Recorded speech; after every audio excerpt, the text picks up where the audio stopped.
Well, good morning, everybody, and happy Monday. And I'm sure everybody's getting excited about Thanksgiving and all the people you might see this year that you didn't see last year because of COVID. So I hope you have a great time. But thinking about Thanksgiving, the church gives us incredible feasts this week.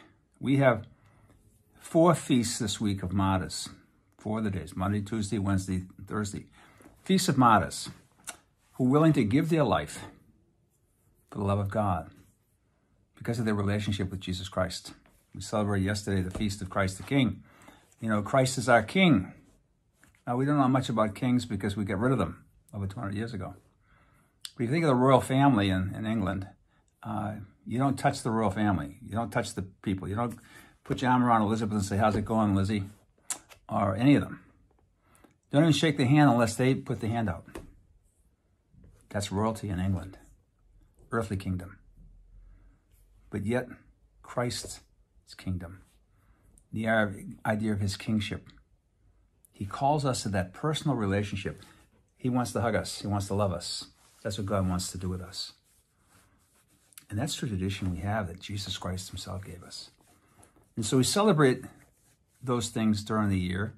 And this week, as we celebrate the feast day of the martyrs, it's a reminder to us that God loves us and is calling us to himself. We also have a big celebration coming up on Thursday, Thanksgiving.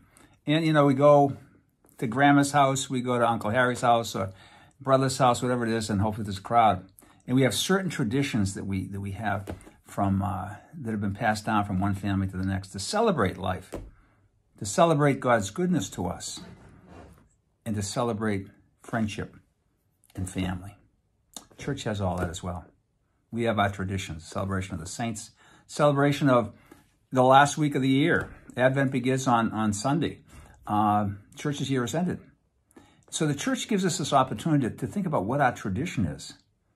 But it's not just a thing. Tradition for the church and for us is lived out through us.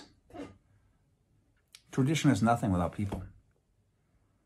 And so as we commemorate that today, the readings this week are from the book of Daniel. Fascinating books.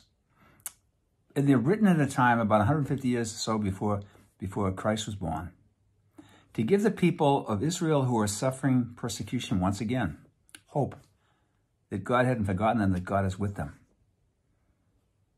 Tradition. And it's the same with us.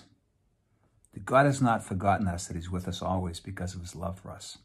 So as we gather this week to celebrate our Thanksgiving with our families and friends, let us just pause for a minute and thank God for the gift that he gives us of himself and the love that he has for us always and the hope that comes to us from that relationship with God. God bless and have a great Thanksgiving and have a great week with your family and friends.